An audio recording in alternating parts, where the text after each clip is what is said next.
Doctor Raghav की गाड़ी शाम के धुंधलके में तेज तूफानी बारिश के बीच गांव की कच्ची सड़क पर हिचकोले खाती हुई चली जा रही थी कि तभी उन्हें उस सुनसान सड़क के किनारे दूर किसी आदमी की झलक मिली। कौन था वह? स्वागत है आपका हिंदी कहानियों की दुनिया स्टोरी हिंदी ऑफिशियल में। आज की रहस्य और रोमांच से भरपूर कहानी का नाम है दवा। लगातार 7 बार बजकर दीवार घड़ी के पेंडुलम ने बताया कि 7 बज चुके थे। बरसात का मौसम बना हुआ था, किसी भी वक्त भारी बारिश शुरू हो सकती थी। ऊपर से बिजली भी चली गई थी।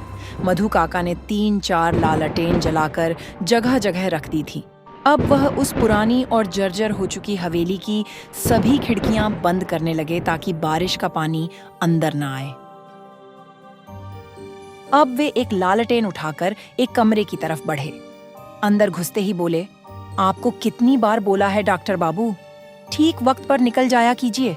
अब देखिए मौसम ने अचानक कैसी करवट ले ली है। तभी बिजली की तेज कड़कड़ाहट के साथ बरसात शुरू हो गई। क्या करूं काका?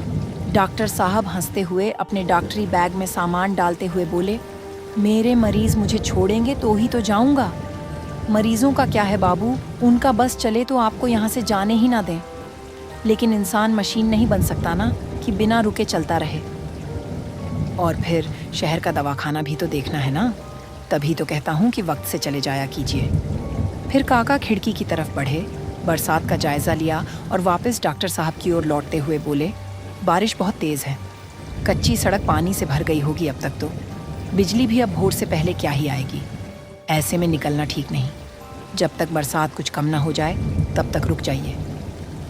जाना तो होगा ही काका, घर पर शीला और मुनिया इंतजार करते होंगे। ऊपर से खराब मौसम की वजह से फोन भी काम नहीं कर रहा। यह कहकर वो अपना बैग उठाकर तेजी से बाहर निकल गए।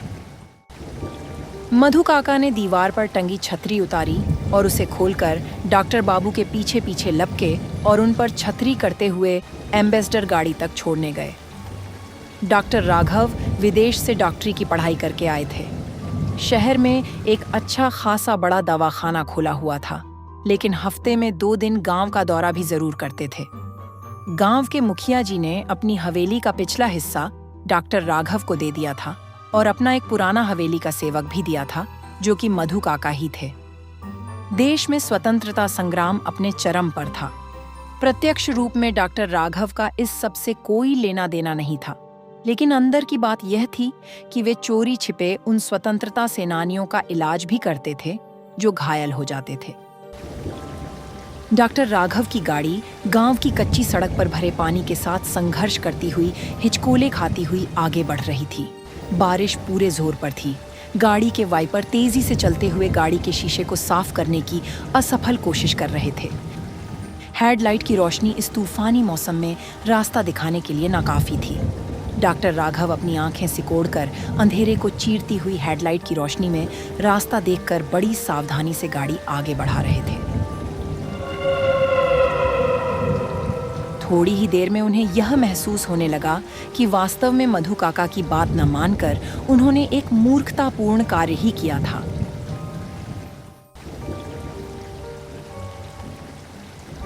बारिश के तेवर उनके अंदाजे से कहीं अधिक भयानक थे। रह रहकर कड़कती हुई बिजली और घना अंधेरा, तेज तूफानी हवा से हिलते हुए पेड़ और इनके बीच रोशनी का एकमात्र साधन केवल गाड़ी की हेडलाइट, ये सब मिलकर वातावरण को और भी अधिक भयानक बना रहे थे। ऐसे में अगर गाड़ी बंद पड़ गई तो?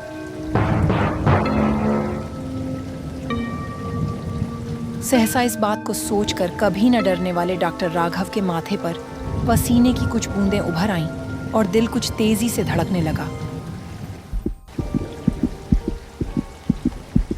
नहीं नहीं, गाड़ी क्यों बंद पड़ेगी? आज तक ऐसा नहीं हुआ। डॉक्टर राघव ने अपने डर पर नियंत्रण करने के लिए स्वयं को दिलासा दी और सावधानी से गाड़ी चलाना जारी रखा। तभी कुछ दूरी पर सड़क के किनारे उन्हें एक साया खड़ा नजर आया, जो हाथ हिलाकर गाड़ी रोकने का इशारा कर रहा था। गाड़ी की गति धीमी होने के कारण गाड़ी धीरे धीरे उस साए की ओर बढ़ रही थी। अब डॉक्टर राघव की आंखें सड़क से हटकर उस साए पर टिकी थीं। एक पल को ऐसा लगा कि वहां कोई नहीं है।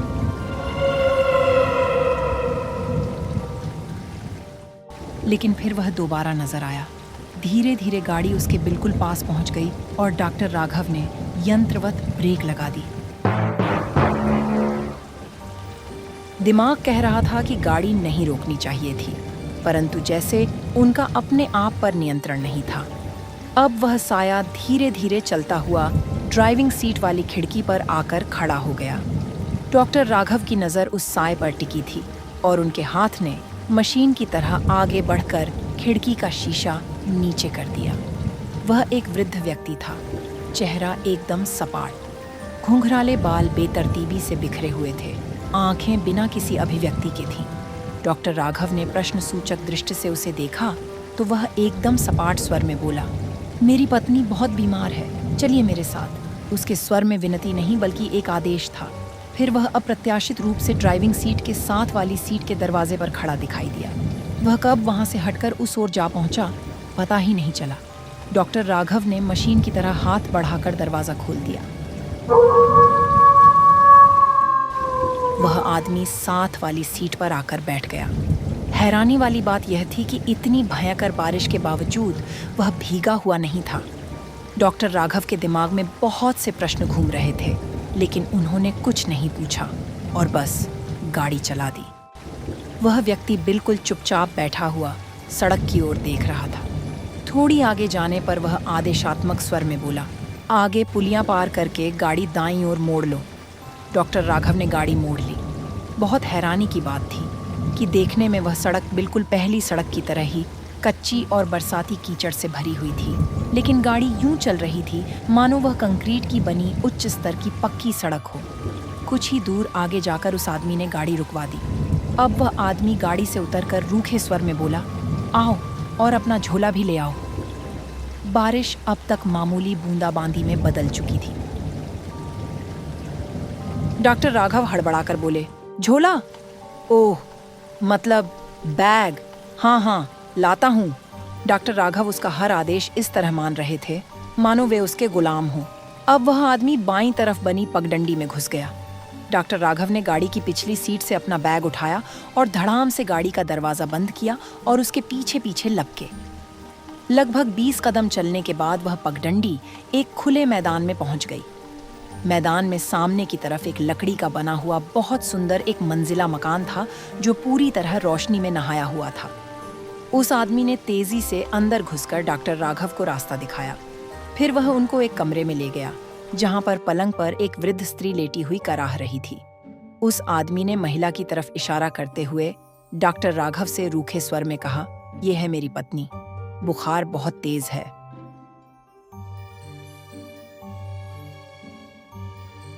डॉक्टर राघव ने उस औरत की कलाई पकड़ी तो वाकई वह तप रही थी। फिर उस औरत ने आंखें खोलकर डॉक्टर राघव की ओर देखा और बड़ी ही मुश्किल से दीन स्वर में सिर्फ इतना ही कह पाई, मुझे सांस लेने में बहुत तकलीफ हो रही है, कोई दवा दे दो बेटा। अब डॉक्टर राघव नब्ज टटोलने लगे तो अचानक से उस आदमी ने उन्हें ऐसा करने से रोक दिया। उसकी आवाज में कुछ तल्खी थी, नब्ज की जांच मत करो। ऐसे ही जब डॉक्टर राघव स्टेथोस्कोप से जांच करने लगे तो भी मना कर दिया। वह गुस्से में बोला, डॉक्टर, हाल सुनकर ही दवा दो। डॉक्टर राघव हैरान परेशान तो थे लेकिन कुछ बोले नहीं। फिर उन्होंने अपने बैग में से कुछ दवाएं निकाली और उस आदमी को बोले, यह 5 दिन की दवा है, और फिर उसे समझाया कि कैसे खानी है। दवा एक तरफ रखकर वह डॉक्टर राघव से बोला, चलिए आपको छोड़ आऊं। फिर जिस तरह से वे दोनों आए थे उसी तरह वापस गाड़ी तक लौट आए। डॉक्टर राघव जब गाड़ी में बैठे तो वह आदमी भी दूसरी तरफ का दरवाजा खोलकर साथ बैठ गया। डॉक्टर राघव ने जब उसकी ओर प्रश्न सूचक दृष्टि से देखा तो वह चेतावनी भरे स्वर में बोला, पुलिया तक तो तुम्हें मैं ही छोड़कर आऊंगा, वरना मुश्किल में पड़ जाओगे डॉक्टर। अगली सुबह, डॉक्टर बाबू, डॉक्टर बाबू। मधु काका की आवाज पर डॉक्टर राघव एकदम हड़बड़ाकर उठे और मधु काका को देखने लगे। फिर अपने आसपास देखा। आप इस तरह से सड़क पर गाड़ी में क्यों सो रहे थे डॉक्टर बाबू? मधु काका ने हैरानी से पूछा। और आप कल रात घर क्यों नहीं गए? क्या गाड़ी बंद पड़ गई थी? और इस सड़क पर आप क्या कर रहे हैं? आप तो हमेशा दूसरी सड़क से जाते हो। मधु काका एक के बाद एक सवाल पूछे जा रहे थे और डॉक्टर सुबोध थे कि एकदम बदहवास से बस मधु काका की शक्ल देख रहे थे। फिर जब मधु काका ने देखा कि डॉक्टर राघव परेशान से चुप हैं, तो वह चुप हो गए। डॉक्टर राघव को पानी पिलाया तो वह कुछ सामान्य हुए। फिर डॉक्टर राघव ने मधु काका को पिछली रात की सारी बात बताई। लेकिन आप इस सड़क पर आए ही क्यों? इस तरफ से जाने पर तो पूरे 2 घंटे फालतू लगते हैं, ये बात तो आप भी जानते हैं, मधु काका ने कहा। डॉक्टर राघव बोले, मुझे नहीं पता कब और कैसे मैंने गाड़ी इस सड़क पर मोड़ ली। मैं तो रोज ही की तरह छोटे रास्ते पर ही गया था। डॉक्टर राघव की गाड़ी उसी पुलिया के पास खड़ी थी जिसकी दाईं ओर की ढलान से पिछली रात उस आदमी के कहने पर डॉक्टर राघव ने गाड़ी नीचे उतार दी थी। बारिश पूरी तरह रुक चुकी थी और मौसम भी कुछ खुल चुका था। मधु काका चलते हुए उस ढलान के पास आए और हैरानी से बोले, देखिए, आप कह रहे हैं कि आपने इस ढलान से गाड़ी नीचे उतार दी थी। ऐसा करना तो सीधा मौत को दावत देना है। ये एकदम खड़ी ढलान है। यहाँ से गाड़ी उतारना तो बिल्कुल असंभव है। गाड़ी यहाँ पर उतारने की कोशिश भी की तो वो पलट जाएगी। फिर कुछ सोचकर वे बोले, लगता है आपकी गाड़ी बंद पड़ गई होगी। फिर आप गाड़ी में ही सो गए और आपने कोई सपना देखा है बस, और कुछ नहीं। लेकिन डॉक्टर राघव नहीं माने। फिर दोनों दूर बनी एक पगडंडी के सहारे नीचे ढलान तक पहुंचे। ढलान के एकदम नीचे पहुंचकर डॉक्टर राघव ने ऊपर सड़क की तरफ देखा तो उनके शरीर में एक झुरझुरी दौड़ गई।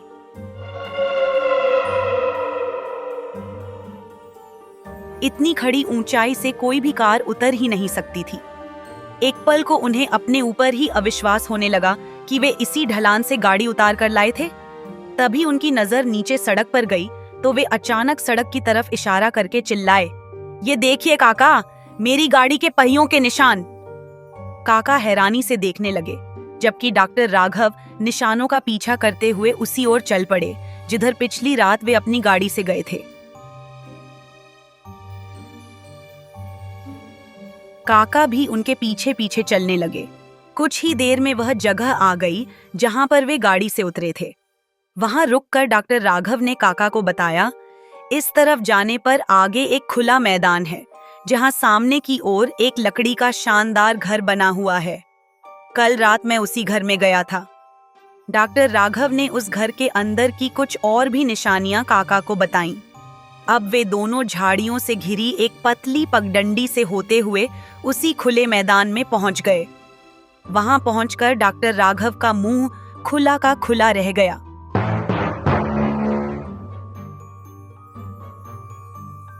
वहां पर एक लकड़ी का बना हुआ मकान तो था, लेकिन बहुत पुराना और टूटा फूटा। मकान की हालत देखकर उनके मुंह से बोल नहीं फूट रहा था। काका ने उनको संभाला तो उन्होंने काका को बताया कि पिछली रात यह मकान एकदम नया नकोर था। फिर डॉक्टर राघव लगभग दौड़ते हुए उस मकान के उसी कमरे में पहुंच गए। काका भी उनके पीछे पीछे आए। वहां वही पलंग भी था जिस पर वह बूढ़ी औरत लेटी हुई थी, लेकिन पलंग भी बिल्कुल टूट चुका था। सबसे बड़ी हैरानी की बात यह कि वहां पलंग पर वही दवा की शीशी पड़ी थी जो डॉक्टर राघव ने रात को उस बीमार स्त्री के लिए थी। डॉक्टर राघव ने झपटकर वह शीशी उठा ली और पाया कि वह खाली थी। डॉक्टर राघव उत्तेजित होकर काका से बोले, देखिए देखिए काका, यह दवा की शीशी मैं ही रात को देकर गया था। इस शीशी को तो पहचानते हैं ना आप? ऐसी ही शीशी न जाने मैंने कितनी ही बार आप ही के हाथ मुखिया जी के लिए भिजवाई हैं। डॉक्टर राघव उस समय बिल्कुल आपे में नहीं थे। कुछ समझ नहीं आ रहा था कि पिछली रात जो देखा वह सच था या जो अब देख रहे हैं वह सच है। काका ने उन्हें संभाला और वहां से बाहर निकाल लाए। काका कुछ बोले नहीं, लेकिन जितनी देर काका वहां पर रुके उन्होंने वहां की हर चीज को देखकर परख लिया था। उन्हें वे सब निशानियां भी मिल गई थीं जो डॉक्टर राघव ने उन्हें उस मकान के बारे में बताई थीं। काका एक उम्रदराज और अनुभवी इंसान थे। वे समझ चुके थे कि ये सारा मामला इंसानी नहीं है। अभी वे दोनों मकान से निकलकर कुछ ही दूर चले थे कि उन्हें अपने पीछे तड़ तड़ की आवाज आनी शुरू हो गई। दोनों ने पलटकर पीछे देखा तो वह मकान धूं धूं करके जल रहा था और आग की लपटें आसमान छू रही थीं। डॉक्टर राघव बिना कुछ सोचे समझे पागलों की तरह उस मकान की ओर वापस दौड़े तो काका ने मजबूती से उनका हाथ पकड़कर उन्हें रोक लिया। काका बेचैनी से बोले, चलिए यहाँ से डॉक्टर बाबू, अब यहाँ रुकना खतरे से खाली नहीं।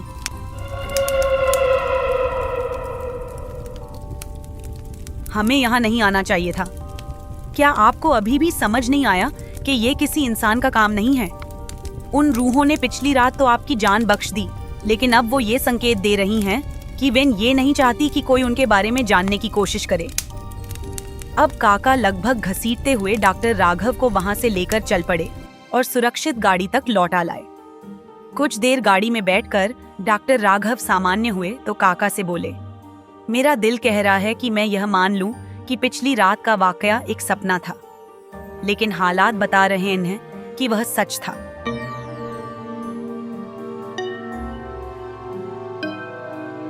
तब काका बोले, आपको समझ नहीं आ रहा कि वह सब क्या था, लेकिन मुझे आ रहा है। जितना हम देखते और समझते हैं उस सब से परे भी बहुत कुछ है जो हमारी नजरों से दूर और समझ से परे है। बेहतर यही होगा कि हम उसमें दखलंदाजी न करें। बस ईश्वर का धन्यवाद कीजिए कि उन्होंने आपकी रक्षा की। चलिए दवाखाना वापस चलते हैं। बहू को भी फोन करके बताना है कि आप ठीक ठाक हैं। डॉक्टर राघव गाड़ी चलाने की हालत में नहीं थे, इसलिए काका उन्हें अपने साथ उस घोड़ा गाड़ी में ले गए जिस पर वे डॉक्टर राघव को ढूंढने निकले थे।